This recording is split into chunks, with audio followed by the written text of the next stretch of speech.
the cameras flashed, the crowd froze. And just like that, Hollywood had a completely new obsession. Oh, it was literally everywhere overnight, Completely everywhere. Welcome to Starscope Report. where we uncover the Hollywood drama, the music industry shakeups, and all the viral influencer scandals. Exactly. From red carpet surprises to massive social media controversies, we dive deep into the stories behind the fame. And today's deep dive is, well, it's a massive one. It really is. The headline says it all, right? Jennifer Aniston turns heads during romantic Spain getaway with boyfriend. Yes. But wait till you hear what came next, because this isn't just about a vacation. This is about a fundamental shift in how one of the most famous women in the world is living her life. And we're pulling from a really dynamic stack of sources today to figure out the mechanics of this shift. We've got the celebrity landscape from Us Weekly and Star Magazine, plus the biomechanical breakdown of her routines from Women's Health and Fit and Well. Right, and we're even pulling in some deep stylistic analysis from Who, What, Where. Because our mission today is to decode how she is redefining midlife by playing the long game. We're going to look at the romance, the career, and her functional approach to longevity. Yeah, when you put all those sources together, you stop seeing like a random collection of celebrity choices. You start seeing a highly calculated masterclass in energy management. I love that framing. Energy management. And I want to start by staying right there on that yacht in Mallorca, Spain. Such a gorgeous location. Oh, unbelievable. So imagine you are 57 years old, vacationing on the sun-drenched yacht. You're surrounded by what I can only describe as the ultimate Hollywood Avengers vacation team. Yeah, we're talking Courtney Cox, Pedro Pascal, Judd Apatow. Just a casual Tuesday for them. Exactly. But now, instead of just lounging with a martini, you are photographed doing these casual boat deck planks. She's in a black bikini top, bright pink bottoms, just looking effortlessly strong. Which is wild. I mean, doing planks on a moving boat. Right.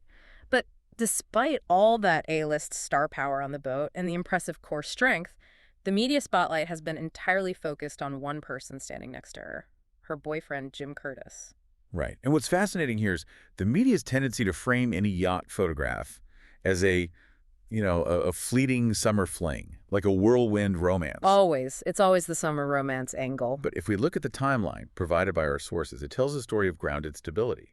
They actually vacationed in this exact same spot a year prior. Wait, really? The exact same place? Yeah, in July 2025, there was Jason Bateman and Amanda Anka. Okay, so this is an established tradition. It's not just some spontaneous getaway for the paparazzi to eat up. Far from it. I mean, they made it officially public on Instagram back in September 2025 for his 50th birthday. She posted this beautiful black and white photo calling him, quote, my love. Ah. Yeah, and he's been consistently by her side at events for her hair care brand, Lolavi, and they've been seen on double dates in New York. This is a deeply established partnership. Okay, well, let's unpack Jim Curtis. Because I saw his background in the sources, and I have to admit, my guard immediately went up a little bit. Oh, I know exactly what you're going to say. Because look, he is not a director, he is not a fellow actor, he is a 50-year-old former corporate executive. He worked at WebMD and Everyday Health. Which is a very different world. Completely. And now he's described as a hypnotherapist and a, quote, wellness pioneer. He wrote a book called Shift, Quantum Manifestation Guide, which she actually promoted on her Instagram. Right, the May 2025 photo dump. Yeah. And when I hear buzzwords like quantum manifestation, I immediately wonder if we are veering into, Hollywood pseudoscience. Is there actual substance here, or is this just trendy wellness jargon? That skepticism is entirely fair. I totally get it. Yeah. But if we look at the mechanics of his background, it's actually an interesting hybrid. How so? Well, he spent over 2 decades battling a severe chronic illness. And that forced him to pivot from the hard, data-driven world of WebMD into studying the mind-body connection. Oh, wow. So it came from a personal necessity. Exactly. So when people in his field use terms like manifestation, the underlying psychological mechanism is often rooted in directed neuroplasticity. Okay, meaning what exactly? Like rewiring the brain? Precisely. It's about training your brain's reticular activating system to spot specific opportunities and, to regulate your nervous system's response to stress. That makes a lot of sense, actually. Yeah, and he also wrote another book called The Stimulati Experience, which focuses on processing trauma to ignite physical health. He has 500,000 followers, and he uses that platform to offer these daily affirmations aimed at healing from heartbreak. Okay, so he is bringing a structured, almost corporate rigor to emotional healing. Yes, exactly. Which seems to be the kind of grounded influence she is really leaning into right now. Which makes total sense for someone who has spent 3 decades in the hyper-anxious, image-obsessed world of Hollywood. You'd want someone grounded. Oh, absolutely. But this brings us to a narrative in Star Magazine that I really want to challenge. And hey, if you're loving these Hollywood twists, make sure you're subscribed because we've got even crazier stories ahead. Yes, definitely hit subscribe. So what did Star Magazine say? They published this report claiming she is turning down lucrative Hollywood work to focus entirely on Curtis. They officially cited, quote, scheduling conflicts for her exiting a TV adaptation of Jeanette McCurdy's memoir. Oh, I'm glad my mom died. That was going to be huge. Huge. And the sources also note that Apple TV announced her hit drama, The Morning Show, will end with season 5 in 2027. Right. And rather than immediately lining up the next prestige drama, she is appearing on stage at the 92nd Street Y in New York. Yes, to do a live conversation supporting Jim's new release, The Book of Possibility. She's even reportedly interested in training as a hypnotherapist herself. Which is wild. But here's the thing. Star Magazine framed all of this with the, quote, claiming she is, quote, sacrificing an awful lot, end quote, for a man. The framing there is just The word sacrifice is just so loaded, and frankly, it's deeply outdated. completely. I look at a woman in her late 50s who has built an empire. She's generated massive wealth. She's secured her legacy. I do not see sacrifice. I see extreme autonomy. Yes. She is exercising the ultimate luxury of success, which isn't winning another award. It is the power to just say no. That is a crucial psychological distinction because sacrifice implies a deficit, like she's losing something. Right. What we are actually observing here is the psychology of a healthy midlife transition.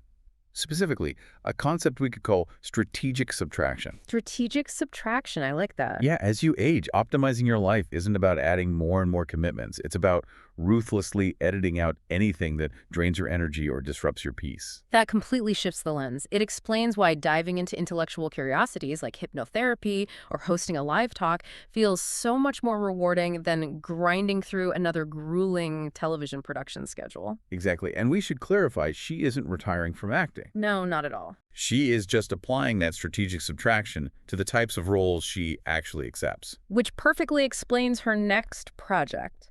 Because she is starring in a Universal Christmas comedy called Naughty. Oh, directed by Olivia Wilde, right? Yes. And she's playing opposite Peter Dinklage in this chaotic spin on the Santa Claus story. She plays a single mother whose life spirals out of control when she falls in love with Santa, all while dealing with her, quote, trash bag ex-boyfriend. Okay, that sounds ridiculous and incredibly fun. Right. It sounds like a blast. And later in the deep dive, we're going to talk about a shocking twist in her fitness routine that nobody saw coming. But for now, let's look at why she chose this movie. Well, if we look at the underlying mechanics of that choice, it is brilliant energy management. The film is actually penned by the creators of the Emmy-winning comedy Hacks. Oh, they are so talented. Unbelievably talented. And by choosing a comedy, she is consciously moving away from the intense emotional drain of dramas like The Morning Show. Because acting in heavy dramas actually takes a physical toll, doesn't it? I mean, the body doesn't always know you're just pretending to be stressed. That is the exact biological mechanism. When you spend 14 hours a day on set performing these high-stakes, highly emotional scenes, your brain signals your adrenal glands to pump out cortisol. The stress hormone. Exactly. And chronic cortisol elevation accelerates aging. It disrupts sleep. It causes inflammation. So by shifting to ensemble comedies, she is literally regulating her nervous system. She is choosing environments that promote laughter and community, which lower cortisol and actually boost oxytocin. So her career choices are now an active component of her health and longevity strategy. That is fascinating. It makes the shift from prestige drama to holiday comedy make perfect physiological sense. It really does. And speaking of her physical strategy, I want to pivot back to that yacht. Let's go back to the boat. Because if you are listening to this and wondering how someone maintains the energy to travel the world, launch new projects, and do boat deck planks in their late 50s, we need to look at the biomechanics of her routine. This is where the deep dive into women's health and fit and well is just incredibly revealing. Oh, completely. Because they detailed her fitness regimen, which relies heavily on the Pavolve method. Right. And her trainer, Danny Coleman, who is the VP of training at Pavolve, she shared a detail that goes against almost everything we were taught about fitness in the 90s and 2000s. Seriously, prepare yourself for this. They never train abs in isolation. Never. No crunches, no sit-ups, nothing that isolates the stomach muscles. Zero. Instead, she trains 3 to 4 times a week for about 40 to 60 minutes, and she focuses entirely on dynamic, multi-joint movements. Right, combining resistance training with stability and mobility. Exactly.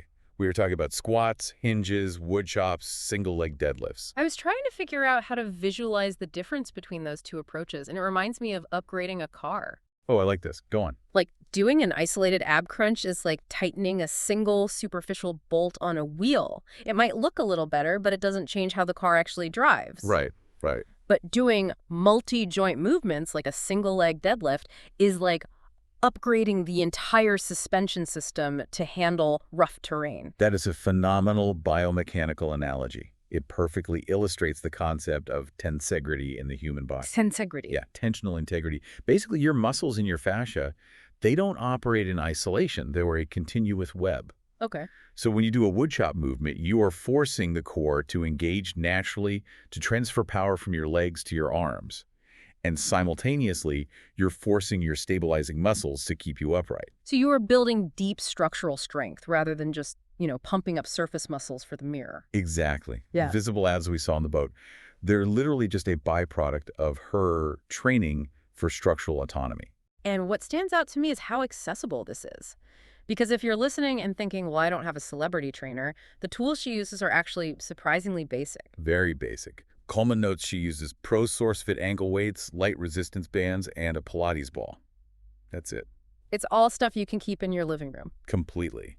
And she focuses heavily on balance training, specifically the 10-second single leg test. Okay, why that specific test? I've seen that pop up a lot lately. Because the ability to stand on one leg for 10 seconds is a major clinical indicator of longevity. Really? Just 10 seconds? Yeah. As we age, the communication between our brain and our proprioceptive system, that's the nerves that tell us where our body is in space, it starts to degrade. Okay, and that's why falls are a leading cause of health decline in later life. Exactly. So by adding light ankle weights to a single leg balance exercise, she is actively forcing her brain to rebuild those neural pathways. Coleman calls it smart, practical strength. It's acknowledging that working out at 57 shouldn't look like working out at 27. No, not at all. It's not about maxing out a bench press. It's about whether you can move through your daily life without lower back pain, whether you can catch your balance if you trip on a curb. It is the physical embodiment of the long game. And that physical energy management flows directly into her cognitive energy management. Yes, it really does. The functional, long game approach she applies to her muscles is exactly how she approaches her visual presentation to the world. The capsule wardrobe. I love this part. Who, What, Where did a brilliant breakdown of the, quote, 2026 Jennifer Aniston capsule wardrobe. And it is the ultimate exercise in strategic subtraction. It's just so smart. It's entirely built on functional mix-and-match staples. Let's look at the mechanics of that wardrobe. Like, what specific pieces are anchoring it? It is remarkably straightforward. An oatmeal-colored coat. They point to brands like Rails or Bernardo for that. Very classic. A brown mock neck sweater. Black wide-leg trousers from places like COS or the Frankie shop, a classic white tank top, and a tan trench coat. The psychology behind this is fascinating. In behavioral science, there is a concept called ego depletion. Okay, what does that mean? It suggests that we have a finite amount of cognitive energy or willpower each day. Oh, so every decision drains it. Exactly. Every decision you make, no matter how small, drains that battery. So by adopting uniform, dressing a capsule wardrobe where literally everything matches, she is eliminating decision fatigue. She isn't wasting cognitive energy at 7 in the morning deciding what to wear. Right, which leaves so much more mental bandwidth for her acting, her business, or just being present in her life. That makes so much sense. And it's not just the mental ease, it's the physical ease, too. Oh, definitely. The fashion editors specifically highlighted her choice of a mock neck sweater over a traditional turtleneck. Which is such a subtle but important detail. Right, because a tight turtleneck is physically restrictive. It provides this constant low-level sensory annoyance all day long. I can't wear them. I feel like I'm choking. Same. But a mock neck gives the same elegant silhouette, but allows the neck to breathe and move freely. Even the wide-leg trousers prioritize movement over restriction. She is aggressively filtering out physical discomfort. But she does this without feeding into the background. That's the genius of it. The wardrobe is highly practical, but she intentionally leaves room for a little sparkle. That is the best part. She anchors everything in these comfortable neutrals, but then she'll throw in a floral midi dress from Reformation. Or a pop of animal print. Yes, she'll use a bold leopard print Mansur Gavriel bag to make a simple outfit suddenly pop. Or if she's going to a party, she will absolutely rock a silver sparkly mini dress from Retrofit. It's like she's saying, I am deeply comfortable in my own skin, I refuse to be restricted, but I still know how to have a fantastic time. Exactly. And it brings us full circle to the swimsuit in Mallorca. Oh, totally. The black, highly supportive, athletic bikini top allows her to swim and do planks without adjusting anything. It's pure function, but the bright pink bottoms inject that necessary joy. It's practicality anchored by playfulness. Beautifully said. And hey, stay tuned and hit that subscribe button so you don't miss what's coming next, because we always have more deep dives like this. Always. So when we step back and look at the entire board, we have the grounded romance with a wellness expert, the shift away from cortisol-spiking dramas toward comedies, the multi-joint fitness routine focused on balance, and the cognitive saving capsule wardrobe. What is the central insight here? The insight is that midlife doesn't have to be a desperate clinging to youth. And it doesn't have to be a quiet retreat either. Right. Aniston is charting a third path through strategic subtraction. She's looking at every aspect of her life and asking, does this support my long-term physical, mental, and emotional autonomy? And if the answer is no, she edits it out. And that is why this matters to you, whether you are 25, 45, or 65. Yeah. It is a powerful reminder that you have permission to stop running on whatever treadmill you've been placed on. Absolutely. You don't have to keep adding commitments or chasing heavier weights or holding on to relationships that drain you. True luxury and true longevity comes from the confidence to subtract. Which is a profound shift in perspective. It's trusting that by doing less, but doing it with intense functional purpose, you actually build a much stronger, more resilient life. Which leaves us with a final thought for you to explore today.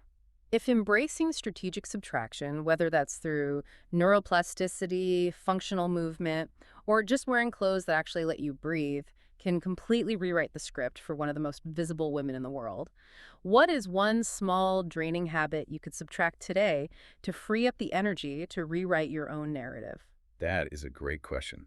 Maybe it's time to stop adding and start editing. I think so. You've been listening to Starscope Report, where we uncover the stories shaping Hollywood, music, and pop culture. Thanks for tuning in, and don't forget to subscribe for more stories that keep the stars shining.